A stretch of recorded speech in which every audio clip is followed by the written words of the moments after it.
Hello students, આજના લેક્ચરમાં આપણે ધોરણ 8 વિષય વિજ્ઞાન પાઠ 8 કોષ રચના અને કાર્યો એ પાઠમાં ભાગ બીજો જોઈશું.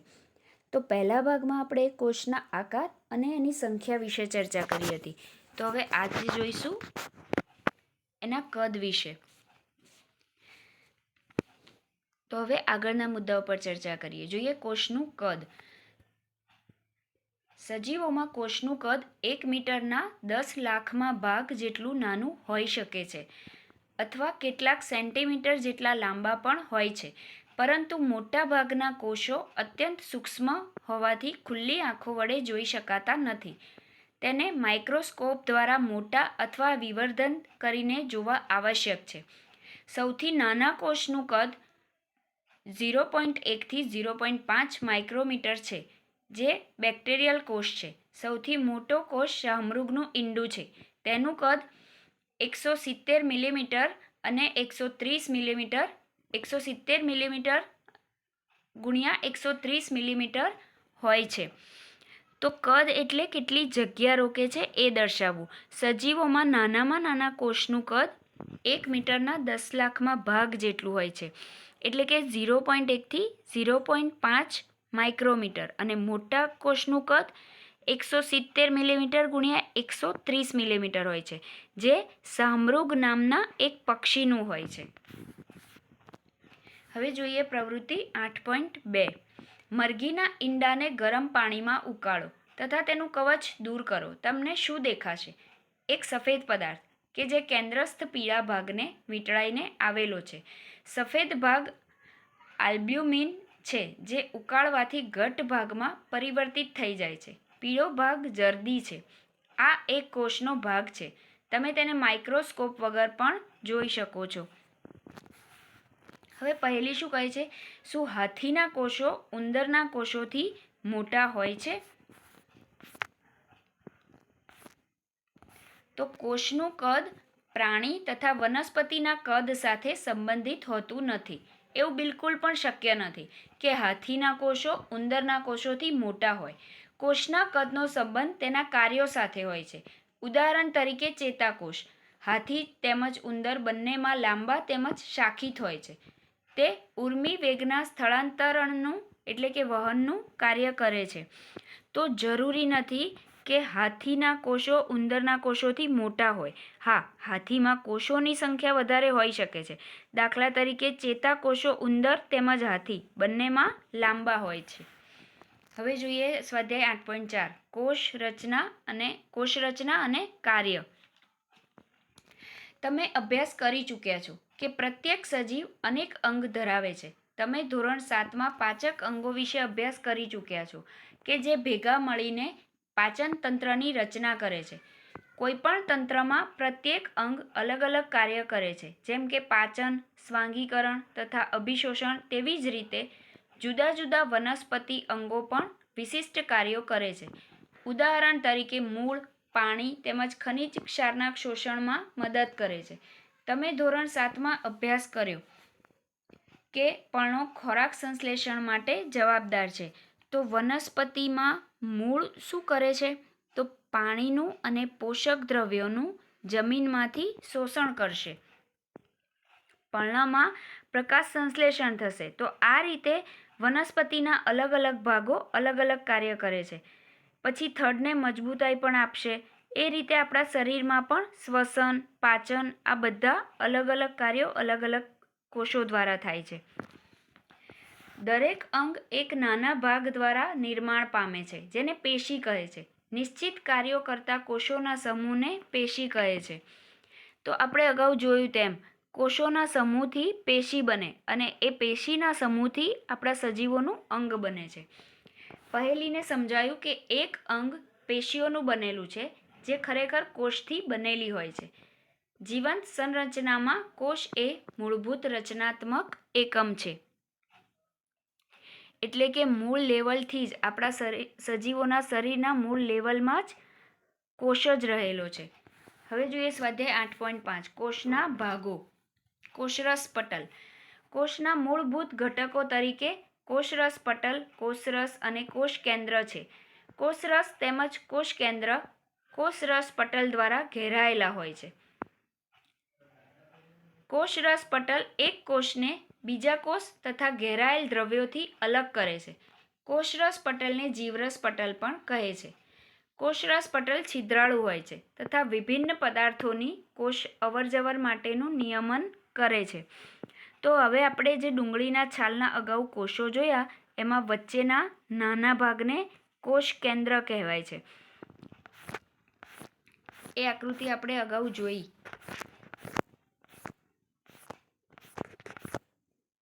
આ રહ્યું ડુંગળીના પડની આકૃતિ. તો અહીં હવે તમને બતાવવામાં આવશે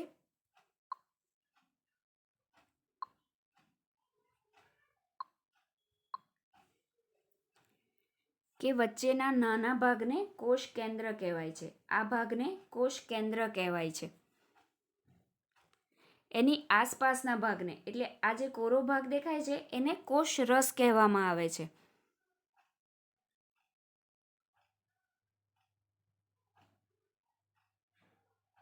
અને આ કોષરસની ફરતે એક પડદા જેવું હોય છે એને કોષરસ પટલ કહેવામાં આવે છે. આ જે છે એને કોષરસ પટલ કહેવાય છે અને વનસ્પતિ કોષમાં જ આ હોય છે.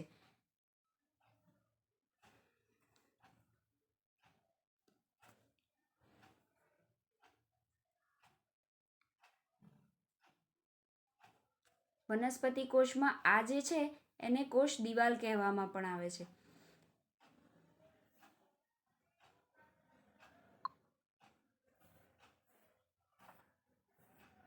હવે આપણે આગળ જોઈશું.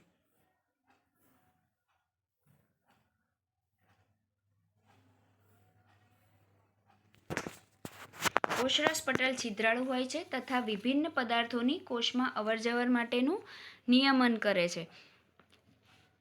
તો આપણે જોયું તેમ આ કોષરસની ફરતે જે પડદા જેવું હોય છે એને કોષરસ પટલ કહેવાય છે. તો આ કોષરસ પટલ એ પ્રાણી કોષમાં હોય છે જ્યારે વનસ્પતિ કોષમાં કોષ દિવાલ હોય છે. હવે જોઈએ પ્રવૃત્તિ 8.3. કોઈપણ કોષના મૂળ ઘટકને અવલોકન કરવા માટે એક ડુંગળી લો. ઉપરના સુકાયેલા ગુલાબી ફોતરાને દૂર કરો. તમે ડુંગળીની સફેદ માંસલ સપાટીને ચીપિયાની મદદથી કે હાથ દ્વારા પણ અલગ કરી શકો છો. તમે ડુંગળીને તોડીને પણ આ પાતળા પટલને અલગ કરી શકો છો. કાચની સ્લાઇડ પર પાણીનું ટીપું મૂકીને પાતળા પટલને તેની ઉપર મૂકો. પાતળું પટલ બ્લેડ અથવા ચીપિયાની મદદથી લઈ શકાય છે. હવે આ પટલ મિથિલિન બ્લુ વડે અભિરંજિત કરો અને તેની ઉપર કાચની કવર સ્લિપ મૂકો. ધ્યાન રાખો કે કાચની કવર સ્લિપની અંદર હવાના પરપોટા રહી ના જાય. ત્યારબાદ માઇક્રોસ્કોપમાં તેનું અવલોકન કરો. તેની આકૃતિ દોરી નામ નિર્દેશન કરો. તમે તેની સરખામણી આકૃતિ 8.5 સાથે કરી શકો છો. ડુંગળીના કોષનું સીમાસ્તર કોષરસ પટલ હોય છે જે એક વધારાના દ્રઢ આવરણ દ્વારા આવરિત હોય છે જેને કોષ દિવાલ કહે છે. કોષના કેન્દ્રમાં ઘટ્ટ ગોળાકાર સંરચના હોય છે જેને કોષ કેન્દ્ર કહેવાય છે. કોષ કેન્દ્ર તેમજ કોષરસ પટલના વચ્ચે જેલી જેવો પદાર્થ આવેલો હોય છે જેને કોષ રસ કહેવાય છે. તો હવે વનસ્પતિ કોષમાં જ કોષ દિવાલ આવેલી હોય છે જે પ્રાણી કોષમાં નથી હોતી. કોષમાં વચ્ચે જે ઘટ્ટ ગોળાકાર રચના હોય છે એને કોષ કેન્દ્ર કહેવાય છે.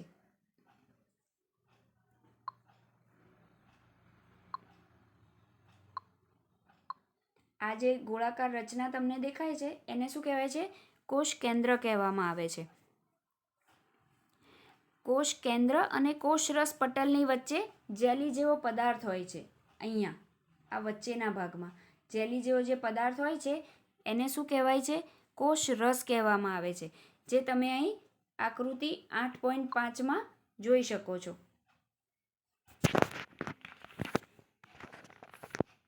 હવે બીજો શું કહે છે કે હું જાણવા માંગુ છું કે વનસ્પતિ કોષોને કોષ દિવાલની જરૂરિયાત શા માટે હોય છે. તો આપણે પહેલાં જ અભ્યાસ કરી ચૂક્યા છીએ કે કોષરસ પટલ કોષને આકાર આપે છે. વનસ્પતિ કોષોમાં કોષરસ પટલની સાથે વધારાનું એક બહારની બાજુ જાડું પડ આવેલું છે, જેને કોષ દિવાલ કહે છે. કોષરસ પટલની ફરતે આ વધારાનું પડ વનસ્પતિના કોષોના રક્ષણ માટે જરૂરી છે. વનસ્પતિ કોષોને તાપમાન, ઝડપથી ગતિ કરતી હવા, વાતાવરણીય ભેજ વગેરેથી રક્ષણની જરૂર છે. તે આ પરિવર્તનોથી પ્રભાવિત થાય છે કારણ કે તે સ્થાન બદલી શકતી નથી. જેવી રીતે ડુંગળીના પટલની સ્લાઇડ તૈયાર કરી હતી, તેવી જ રીતે તમે ટ્રેડેસ્કેન્સિયા, ઇલોડિયા અથવા રોઈયોના પર્ણની છાલમાંથી પણ સ્લાઇડ બનાવી અવલોકન કરી શકો છો. તો વનસ્પતિ પર હવા આવે, વરસાદ પડે, ગરમી પડે તો આ બધાથી કોષ દિવાલ એનું રક્ષણ કરે છે. કારણ કે વનસ્પતિ સ્થિર છે, એ એક જગ્યાએથી બીજી જગ્યાએ ચાલી ના શકે. જેમ કે આપણે આપણી જાતને ઠંડી, ગરમી કે વરસાદથી રક્ષણ મેળવવા માટે સ્વેટર પહેરીએ, ગરમીમાં એસી કરીએ, વરસાદમાં છત્રીનો ઉપયોગ કરીએ, રેનકોટ પહેરીએ છીએ. એવી જ રીતે આ કોષ દિવાલ એ વનસ્પતિનું રક્ષણ કરે છે. પહેલીએ બુજોને પૂછ્યું કે શું તે પ્રાણી કોષનું પણ અવલોકન કરી શકે છે. હવે જોઈએ પ્રવૃત્તિ 8.4. એક સ્વચ્છ ટૂથપીક લો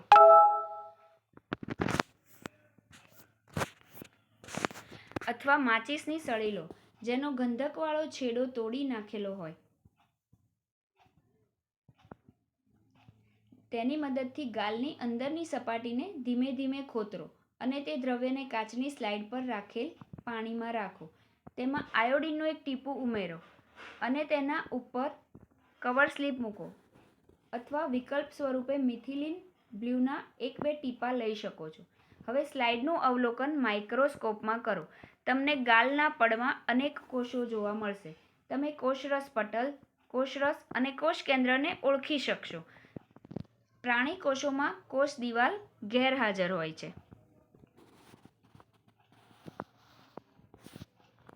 હવે અહીંયા જોઈએ આકૃતિ 8.6. મનુષ્યના ગાલના કોષો આવેલા છે. તેમાં અહીં તમે જુઓ છો કોષ કેન્દ્ર આપેલું છે, કોષ રસ આપેલો છે, કોષ કેન્દ્ર પટલ અને કોષ રસ પટલ. કોષ કેન્દ્ર પટલ શું છે? જે કોષ કેન્દ્રની આજુબાજુ જે દિવાલ જેવું લાગે છે એ કોષ કેન્દ્ર પટલ છે. અને કોષરસ પટલ શું છે? કોષરસની બહારની બાજુની દિવાલ જેવું છે એને કોષરસ પટલ કહેવાય છે. હવે જોઈએ કોષરસ.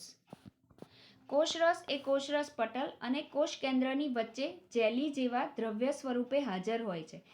કોષના બીજા અન્ય ભાગો અથવા અંગિકાઓ કોષરસમાં આવેલી હોય છે. અંગિકાઓ જેવી કે કણાભસૂત્ર, ગોલ્ગી કાય, રિબોઝોમ્સ વગેરેનો અભ્યાસ તમે હવે પછીના ધોરણમાં કરશો. તો કોષરસ એ થોડું પ્રવાહી સ્વરૂપ એટલે કે જેલી જેવું ઢીલું હોય છે અને આ અંગિકાઓ જેવી કે કણાભસૂત્ર, ગોલ્ગી કાય, રિબોઝોમ્સ આ બધાનો અભ્યાસ આપણે આગળના ધોરણમાં કરવાનો છે. હવે જોઈએ કોષ કેન્દ્ર. સજીવ કોષનો આ એક મહત્વનો સંઘટક છે. સામાન્યતઃ આ ગોળાકાર હોય છે અને કોષના મધ્ય ભાગમાં ગોઠવાયેલ હોય છે. તેને સરળતાથી અભિરંજિત કરીને માઇક્રોસ્કોપની મદદથી જોઈ શકાય છે. કોષ કેન્દ્ર કોષરસથી એક પટલ દ્વારા અલગ થયેલું હોય છે જેને કોષ કેન્દ્ર પટલ કહે છે. આ પટલ પણ છિદ્રાળુ હોય છે તથા કોષરસ તેમજ કોષ કેન્દ્રની વચ્ચે પદાર્થોની અવરજવર માટેનું નિયંત્રણ કરે છે. તો કોષ કેન્દ્ર શું છે? તો ઘઉંમાંથી જેમ ઘઉં મળે, માણસમાંથી માણસ જ પેદા થાય, જાનવરમાંથી જાનવર પેદા થાય, તો આ બધા આનુવંશિક લક્ષણો છે. જેમ કે પૂર્વજોમાંથી આપણા વડીલોમાં આવ્યું, એમનામાંથી આપણામાં આવે, એ રીતે આનુવંશિક લક્ષણોવાળું છે. જેમ કે લીમડામાંથી લીમડો ઉગે, તો આ બધી જ માહિતી આપણને કોષ કેન્દ્રમાંથી મળી રહે છે, જે કોષના મધ્ય ભાગમાં હોય છે. તે કોષ કેન્દ્ર પટલ દ્વારા અલગ થયેલું હોય છે. આ કોષ કેન્દ્ર પટલ કોષરસ અને કોષ કેન્દ્રની વચ્ચેના પદાર્થોની અવરજવરને નિયંત્રિત રાખે છે. ઉચ્ચ વિવર્ધન ક્ષમતાવાળા માઇક્રોસ્કોપમાં જોતા કોષ કેન્દ્રમાં એક નાની ગોળાકાર સંરચના જોવા મળે છે જેને કોષ કેન્દ્રિકા કહે છે.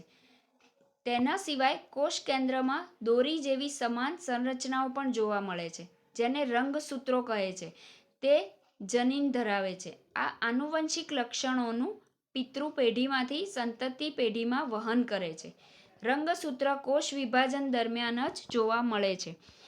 તો કોષ કેન્દ્ર નાનું હોય છે અને ઉચ્ચ વિવર્ધન એટલે શું? ખૂબ જ મોટી ક્ષમતા ધરાવે એવા માઇક્રોસ્કોપમાં જોવા જઈએ તો ખ્યાલ આવે કે કોષ કેન્દ્રમાં જે નાની ગોળાકાર સંરચના જોવા મળે છે એને કોષ કેન્દ્રિકા કહેવાય છે. હવે વાત કરીએ આનુવંશિક લક્ષણોની. તો જેમ ડુંગળીના બીજ નાખીએ તો ડુંગળી જ ઉગે, માણસમાંથી માણસ પેદા થાય, જાનવરમાંથી જાનવર પેદા થાય, તો એવા જનીન ધરાવે છે. હવે જોઈએ જનીન શું છે. સજીવોમાં આનુવંશિકતાનો એકમ જનીન છે. તે પિતૃ પેઢીમાંથી સંતતિ પેઢીમાં આનુવંશિક લક્ષણોનું વહન અને નિયંત્રણ કરે છે. તેનો અર્થ એ છે કે માતા પિતાના કેટલાક લક્ષણો જનીનો દ્વારા તમને પ્રાપ્ત થાય છે. જો તમારા પિતાને બદામી આંખો હોય તો સંભવ છે કે તમને પણ બદામી આંખો હોય. જો તમારી માતાને વાંકડિયા વાળ હોય તો સંભવ છે કે તમને પણ વાંકડિયા વાળ હોય. પરંતુ પિતૃમાંથી પ્રાપ્ત વિભિન્ન સંયોજિત જનીન પ્રાપ્ત થવાના કારણે લક્ષણો પણ વિભિન્ન હોઈ શકે છે. આનુવંશિક લક્ષણોથી વિશેષ કોષ કેન્દ્ર કોષની ક્રિયાઓનું પણ નિયમન કરે છે. સજીવ કોષમાં સમગ્ર સંઘટકને જીવરસ કહે છે. તેમાં કોષરસ અને કોષ કેન્દ્ર બંનેનો સમાવેશ થાય છે. જીવરસને કોષના જીવંત ઘટક તરીકે ઓળખવામાં આવે છે. તો કોષમાં પણ ઘણી બધી ક્રિયાઓ થતી હોય છે. પાચન, ઉત્સર્જન વગેરેનું તે નિયમન કરે છે. કોષોમાં પણ બે રીતના હોય છે, સજીવ કોષો અને મૃત કોષો. તો સજીવ કોષો એ વૃદ્ધિ કરી શકે છે, જે વૃદ્ધિ પામે છે. તે કોષના સમગ્ર સંઘટકને શું કહેવાય છે? જીવરસ. હવે પહેલી શું કહે છે? પહેલી જાણવા માંગે છે કે શું વનસ્પતિ, પ્રાણીઓ અને બેક્ટેરિયાના કોષમાં કોષ કેન્દ્રની રચના એક સમાન હોય છે? બેક્ટેરિયાના કોષનું કોષ કેન્દ્ર બહુકોષીય સજીવના કોષ કેન્દ્રની જેમ સુયોજિત નથી હોતું. તેનામાં કોષ કેન્દ્ર પટલની ગેરહાજરી હોય છે. તેવા કોષો જેમાં કોષ કેન્દ્ર દ્રવ્ય કોષ કેન્દ્ર પટલ વગર હોય છે તેને આદિકોષકેન્દ્રીય કોષ કહેવાય છે. આ પ્રકારના કોષોવાળા સજીવો આદિકોષકેન્દ્રી સજીવો તરીકે ઓળખાય છે. બેક્ટેરિયા અને નીલ હરિત લીલ તેનું ઉદાહરણ છે. ડુંગળીના કોષો તેમજ ગાલના કોષોમાં કોષકેન્દ્ર પટલયુક્ત કોષકેન્દ્ર જોવા મળે છે. તેને સુકોષકેન્દ્રીય કોષો કહે છે અને આવા કોષ ધરાવતા સજીવોને સુકોષકેન્દ્રી સજીવો કહે છે. ડુંગળીના કોષનું સૂક્ષ્મદર્શક યંત્ર વડે અવલોકન કરતી વખતે તમે કોષરસમાં રહેલી ખાલી જગ્યાઓ પર ધ્યાન આપ્યું? તેને રસધાની કહે છે. ડુંગળીના કોષની જેમ રસધાની એક તેમજ મોટી હોય છે. ગાલના કોષમાં નાની નાની રસધાનીઓ હોય છે. મોટી રસધાનીઓ સામાન્ય રીતે વનસ્પતિ કોષોમાં જ જોવા મળે છે. પ્રાણી કોષમાં આ રસધાનીઓ અત્યંત નાની હોય છે. તો ડુંગળીના કોષમાં જે કોષરસ હોય છે એમાં પણ મોટી જગ્યા હોય છે, એને રસધાની કહેવાય છે. નીચે આકૃતિમાં આપણને એ જોવા મળે છે. અહીં આપણે જોઈ શકીએ છીએ આકૃતિ 8.7 એમાં વનસ્પતિ કોષ અને બીમાં પ્રાણી કોષ બતાવવામાં આવ્યો છે. તો મોટી મોટી રસધાનીઓ એ શેમાં હોય છે? વનસ્પતિ કોષમાં, જે આપણે અહીં જોઈ શકીએ છીએ. પ્રાણી કોષમાં તે નાની હોય છે અને વનસ્પતિ કોષમાં તે મોટી હોય છે.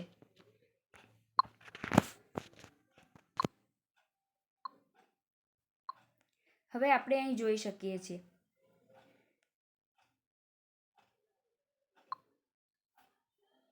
આ રસધાની આપણે અહીંયા જોઈ શકીએ છીએ. અને જે હરિતકણ હોય છે એ પ્રકાશ સંશ્લેષણ દ્વારા ખોરાક બનાવે છે.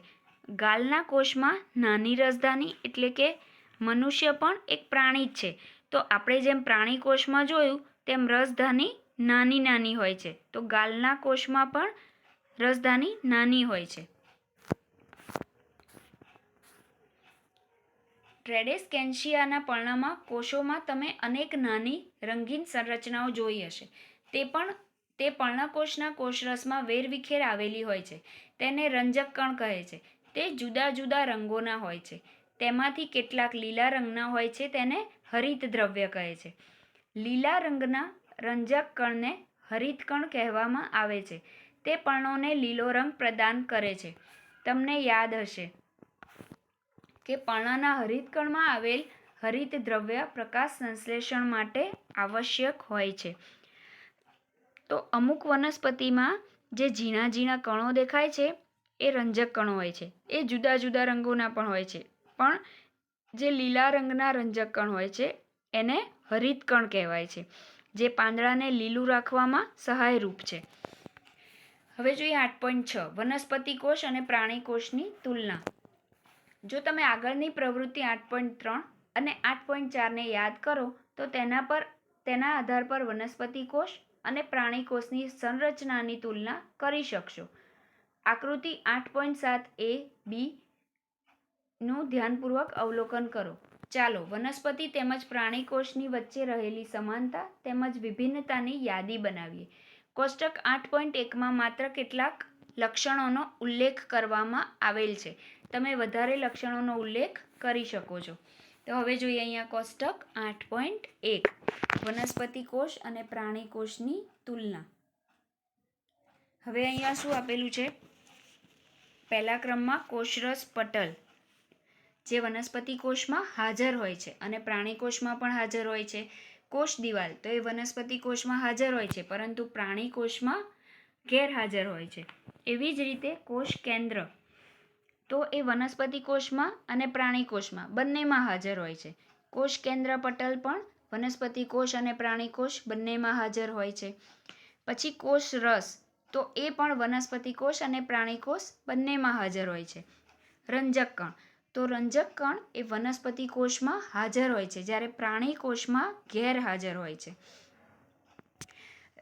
એટલે કે હરિત કણ એ વનસ્પતિ કોષમાં હોય છે. વનસ્પતિ મોટે ભાગે કેવી હોય છે? લીલા રંગની. અને પ્રાણી કોષમાં હરિત કણ ના હોય. આપણે મનુષ્યોમાં હરિત કણ ના હોય, નહીતર આપણે પણ પ્રકાશ સંશ્લેષણની ક્રિયા દ્વારા આપણો ખોરાક જાતે બનાવી શકતા હોત. પછી છે રસધાની તો એ વનસ્પતિ કોષમાં હાજર હોય છે, પરંતુ ખૂબ મોટી હોય છે, જ્યારે પ્રાણી કોષમાં હાજર તો હોય છે, પરંતુ ખૂબ નાની હોય છે. તો મિત્રો, હવે તમને આ પાઠ આખો સમજણ પડી ગયો હશે. તો આપણે આ પાઠ અહીંયા પૂરો કરીશું. Thank you.